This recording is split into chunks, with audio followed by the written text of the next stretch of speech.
results published in the Chris Report, which became an underground hit.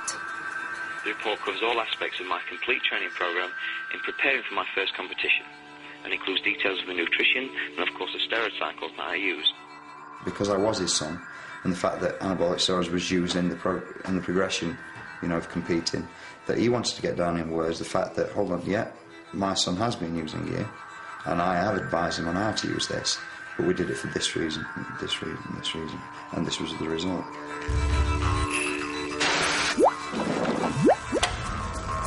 Chris Hart got results quickly, but at what price?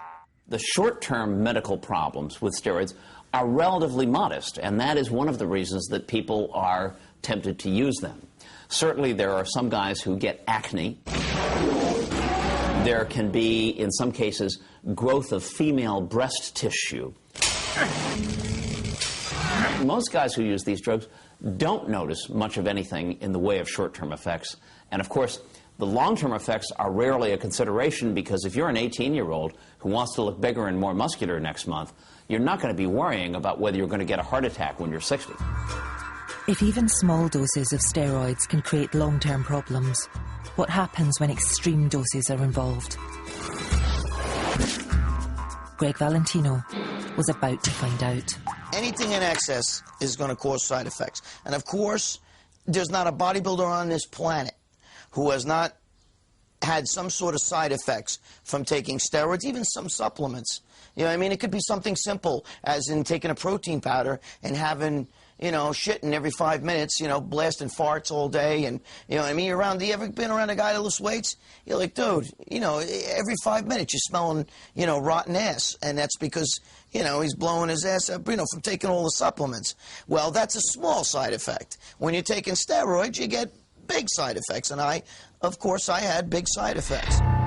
After years of steroid injections, Gregg's bicep was fighting back. I had tons of, you know, needles, you know, syringes, needles, the whole bit. And I'm over there reusing needles, dropping the damn thing on the floor, blowing it off, wiping it off, and then you stick that in you, and you get infections, you know?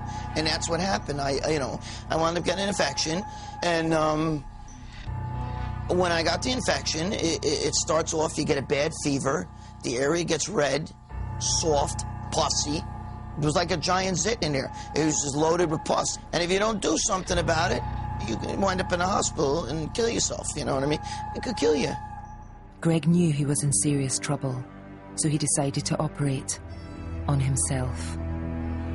What you're watching is, I had a hematoma in my arm, and I'm draining the blood. Now look, here you got the needle, look, it's going right into the bicep. Now look, now it's hanging out of the bicep. And this film was like friggin' 15, 20 minutes of just constant pulling shit out. Look at that. I'm filling up whole syringes, and I just keep going and going and going.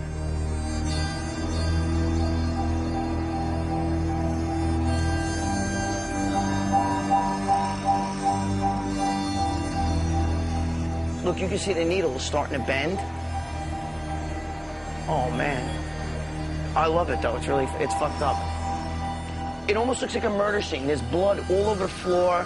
There's blood everywhere. It's really fucking gross. It just sinks in like a balloon filled with water. Look at the chunks of shit in there. It was fucked up. Gregg's home surgery didn't work.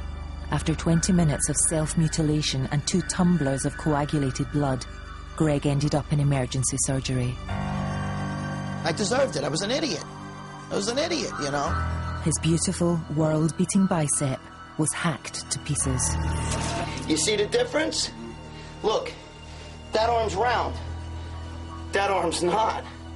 You see, when he cut it, you see the cut?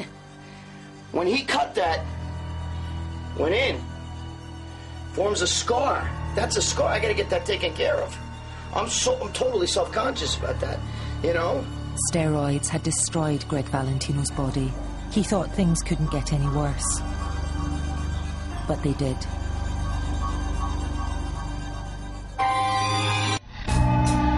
Don't like this thing. No. Gregg Valentino took so many steroids his body finally fought back. His bicep exploded. But his health wasn't the only problem. In the era of the so-called super freak, to build unnatural muscles, you need unnatural chemicals, steroids. And dealing them is another symptom of their use. This is a bold statement now, that there's not a pro bodybuilder on this planet or a guy that takes steroids who hasn't sold steroids either. They may not be heavy-duty drug dealers, but I can't imagine any bodybuilder who trains in a gym who takes steroids, especially on a regular basis, who hasn't at least sold a bottle or two to his friends or to other guys in the gym. That's how it starts, you know. In the UK, steroids are the most popular drug after ecstasy and cannabis. There's money to be made. I say the big names have earned lots of money, and they're still earning lots of money. So you just don't, you don't step on their toes. And if you do it in big quantities, you might only make a small amount of money, but if you're doing a lorry load of it, probably become a multi-millionaire out of it. And Gregg Valentino did. What happened was, I started out very small with the steroid thing, and it just escalated, and as it escalated, I got bigger, not just body-wise, but, selling the steroids and in the business, in the drug dealing business, and we were big, I was up there. The US policy towards steroids is zero tolerance. Their use and sale is illegal, driving the steroid trade underground. In the sport of bodybuilding, I mean, it's drugs. You're dealing drugs, so you got to deal with shady people. And, there's going to be, wherever there's steroids, there's usually other drugs, too. I mean, I could give you a million stories. There's a guy doing time in jail right now, and he fronted us like $30,000 worth of stuff, and we got robbed. Oh, he took it out on us, he wanted his money. He brought us to a parking lot over by Yankee Stadium, and he had us get on our friggin' knees and give us a reason why he shouldn't kill us. And a couple weeks later, the same guy that held the gun to our head was arrested for triple murder down in Florida. I mean, I'm just saying, these are the kind of guys you're dealing with, then they don't fucking play around. Before steroids, Gregg was married for 10 years with 2 kids, but his underworld lifestyle soon replaced the regular family man. Here you are, I was a married man. I'm not going to lie to you, I was cheating on my wife. I was living a drug dealing lifestyle. That's what happens. You're out there, you're making money, you're living at night, you're in the clubs. Gregg began an affair with a woman named Julissa. When his wife kicked him out, they became partners in crime. She was rough. She was in prison 11 times. She was an ex-heroin addict. She was Puerto Rican. She knew how to speak Spanish, and I had just started dealing with the Latin street gangs and stuff. But the steroid dealing trade was getting ever more dangerous. As soon as I get upstairs, guy comes jumping out of a closet with a shotgun. And the guy's holding the gun to me like this, and he tells me, "Give me the fucking money." And you're talking about, I don't remember the exact, I had like 15 or 20,000. I had a lot of money on me. So I'm like, whoa, whoa, whoa, whoa. And he cracks me across the head. Bam! Now I'm bleeding, and I hit the ground. And about 30 seconds later, I just heard a scream. And then a bang. And I see the shotgun guy literally almost falls into my lap. And the gun falls right into my lap. The shotgun falls right into my lap. And what it was Julissa came in the room and shot the guy in the ass. If she didn't come in that room with guns blazing, I don't know if I'd be sitting here today. The bottom line is, she saved my ass, because those guys would have killed me.